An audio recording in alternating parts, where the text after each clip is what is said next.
Assalamualaikum warahmatullahi wabarakatuh. Perkenalkan, nama saya Indah Rahmati Putri, asal kelas dari B2 Manajemen dengan NPM 10 12 1941. Nah, di sini saya membuat video ini untuk memenuhi salah satu persyaratan mata kuliah Pendidikan Agama Islam dengan dosen pengajarnya yaitu Bu Dini Uluya. Nah, di sini saya akan sedikit mengulas atau memamparkan kembali materi yang pernah kita pelajari sebelumnya dan pernah Bu Dini sampaikan sebelumnya di pertemuan-pertemuan sebelumnya, itu tentang ma'rifatul maut. Nah, di sini ada pokok-pokok pembahasannya, yaitu yang pertama tentang kematian, yang kedua tentang keutamaan mengingat kematian, yang ketiga keutamaan sedikit berangan-angan, dan yang keempat yaitu dahsyatnya syakaratul maut. Nah, yang pertama ini tentang kematian. Nah, kita diciptakan dan pasti suatu saat nanti juga atau entah kapan kita pasti akan kembali juga kepada Sang Penciptanya. Nah, kematian merupakan putusnya keterikatan ruh dengan badan serta perpindahan dari satu alam ke alam lainnya. Nah, sebagai kaum muslimin langsung mengingat akan hal-hal yang justru membuat mereka semakin susah karena mengingat kematian, padahal bukan itu yang dimaksud utama perintah akan mengingat kematian itu. Salah satunya dengan kita memperbanyak mengingat kematian, kita bisa melembutkan hati dan meringankan beban dunia dengan merenungi hakikat kehidupan itu seperti apa. Bahkan kehidupan dunia ini merupakan hanya sementara saja. Yang kehidupan yang kekal dan abadi nanti itu ya kehidupan setelah kematian. Nah, pintu gerbang menuju kehidupan sejati dan kehidupan sebenarnya adalah kematian. Nah, bahkan ada firman Allah dalam Quran surat Al-Jumu'ah ayat 8 yang artinya, katakanlah sesungguhnya kematian yang kamu lari daripadanya, ia pasti menemui kamu. Kemudian kamu akan dikembalikan kepadanya yang maha mengetahui yang gaib dan yang nyata. Lalu dia beritakan kepadamu apa yang telah kamu kerjakan. Quran surat Al-Jumu'ah ayat 8. Lalu manusia itu pada dasarnya terbagi dalam 3 golongan. Nah, yang pertama itu orang yang tenggelam dalam urusan duniawi. Yang kedua orang yang bertaubat, dan yang ketiga yaitu orang arifin. Nah, yang pertama orang yang tenggelam dalam duniawi atau bisa dikatakan dengan hubbud dunia. Nah, maksudnya orang yang tenggelam dalam urusan duniawi itu dia tidak akan ingat kematian, dan kalaupun dia mengingatnya, ia pasti melakukannya dengan meratapi dunianya. Nah, seperti dalam hadis hubbud dunia wa karahiyatul maut, yang artinya cinta dunia dan benci takut kematian. Nah, maksud hubbud dunia itu yaitu cinta dunia. Maksudnya sangat berambisi untuk mendapatkan berbagai kesenangan dunia dengan segala sarana yang lebih mendahulukan dunia daripada akhirat. Yang kedua yaitu orang yang bertaubat. Nah, orang yang bertaubat itu akan memperbanyak mengingat mati sehingga bangkit dalam hatinya itu rasa takut dan gemetar. Nah, dengan memperbanyak mengingat mati ini makin dapat menyempurnakan tobatnya. Nah, yang ketiga yaitu orang arif atau arifin. Nah, orang arifin itu dia senantiasa selalu mengingat kematiannya, karena baginya kematian adalah saatnya bertemu dengan sang kekasih, dan seorang yang tengah dimabuk cinta pasti takkan pernah lupa akan janji bertemu dengan orang yang dicintainya. Nah, yang kedua yaitu tentang keutamaan mengingat kematian. Rasulullah Shallallahu Alaihi Wasallam bersabda, "Akfiru wa dzikra hadimil ladati yaknil maut," yang artinya sering-seringlah mengingat sesuatu yang merusak kelezatan-kelezatan. Nah, hadis riwayat Tirmizi.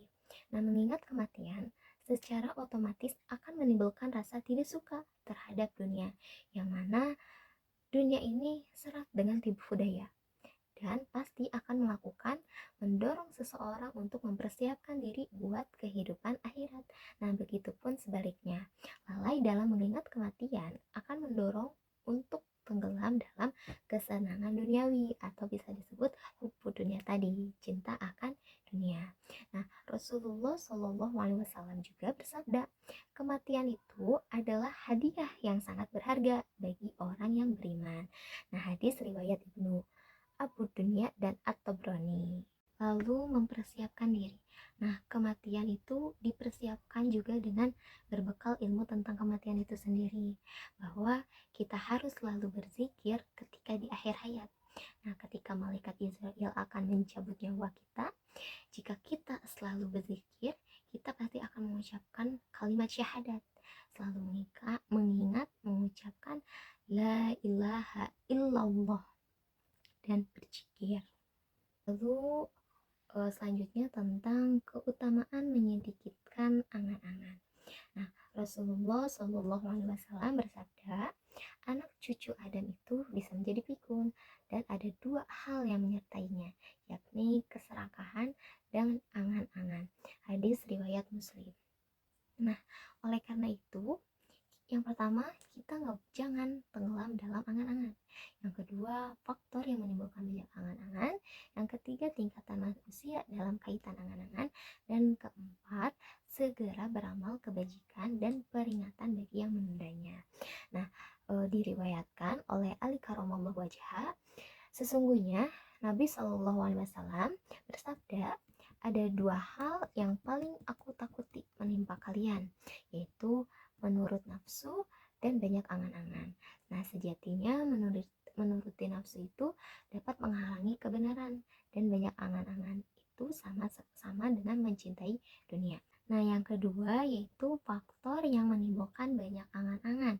Dan gimana sih cara mengatasinya? Nah, sebetulnya ada dua faktor juga yang menimbulkan banyak angan-angan. Yang pertama cinta dunia dan dua kebodohan. Nah, setiap manusia pasti cenderung memandang hebat ketika pada masa mudanya, sehingga banyak yang menganggap dirinya mustahil mati pada usia muda. Nah, padahal ketika dia sakit, mungkin saja dia akan membawa juga pada kematian.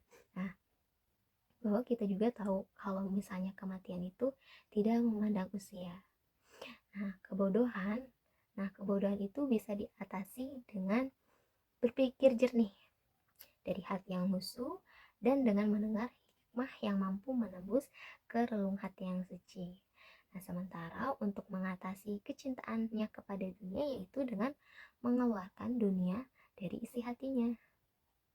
Jika kita sudah mengeluarkan dunia dari hati kita, ya kita tidak akan terlalu cinta akan dunia.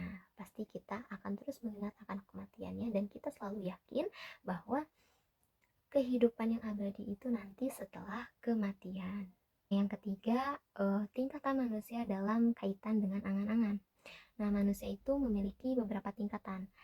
Di antara mereka ada orang yang berharap bisa hidup abadi di dunia dengan menikmati selamanya tentang kenikmatan di dunia.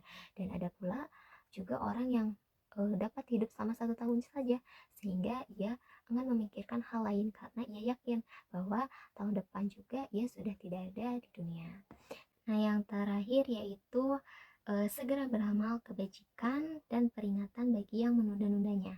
Nah, Abdullah bin Abbas radhiyallahu anhu berkata, Nabi Shallallahu alaihi wasallam bersabda kepada seorang sahabat yang meminta nasihat kepadanya, manfaatkan 5 hal sebelum datangnya 5 hal, yakni yang pertama, masa mudamu sebelum datang masa tuamu, yang kedua, masa sehatmu sebelum datang masa sakitmu, yang ketiga, masa kayamu sebelum datang masa miskinmu, yang keempat, masa luangmu sebelum datang masa sibukmu, dan yang kelima yaitu masa hidupmu sebelum datang masa matimu. Hadis riwayat Ibnu Abi Dunya. Yang terakhir yaitu tentang dahsyatnya sakaratul maut. Nah, ketahuilah sekalipun misalnya tidak ada derita atau siksa yang harus dihadapi oleh seorang hambanya yang malang kecuali kecuali sakaratul maut saja. Maka itu cukup untuk membuat hidupnya susah, merusak kebahagiaannya, dan mengusir sikapnya. Nah, oleh karena itu, ia mestinya selalu memikirkan hal ini dan makin serius menyiapkan diri untuk menghadapinya. Sakaratul maut adalah ungkapan tentang rasa sakit yang menyerang dasar jiwa dan menjalar ke seluruh bagian nyawa itu sehingga tidak ada satupun dari bagian-bagian lainnya yang terbebas dari rasa pedih tersebut. Nah, rasa sakit ini telah melumpuhkan akalnya, membungkam lidahnya, dan melemahkan semua persendiannya. Sebetulnya, ia ingin sekali meratap, berteriak, dan menjerit meminta tolong, tetapi ia tidak kuasa untuk melakukan itu semua. Satu-satunya tenaga yang masih tersisa hanyalah suara lenguhan dan desah nafas tersengal-sengal yang terdengar dari tenggorokan dan dadanya saat nyawanya sedang dicabut. Nah, Syaddad bin Aus mengatakan, bagi orang yang beriman, kematian adalah huru hara yang paling dahsyat di dunia dan di akhirat. Nah, kematian lebih menyakitkan daripada tubuh dipotong-potong dengan gergaji, atau disayat-sayat dengan gunting, atau digodok dalam kuali. Nah, seandainya orang yang sudah mati bisa hidup kembali, lalu bercerita kepada manusia di dunia tentang kematian, niscaya mereka tidak akan punya gairah hidup dan tidak akan merasakan nyenyaknya tidur.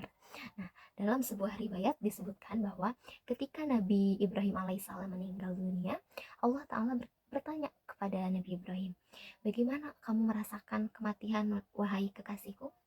Nah, Nabi Ibrahim menjawab, seperti sebuah besi pengait yang dimasukkan ke dalam gumpalan bulu yang basah. Nah, kemudian ditarik.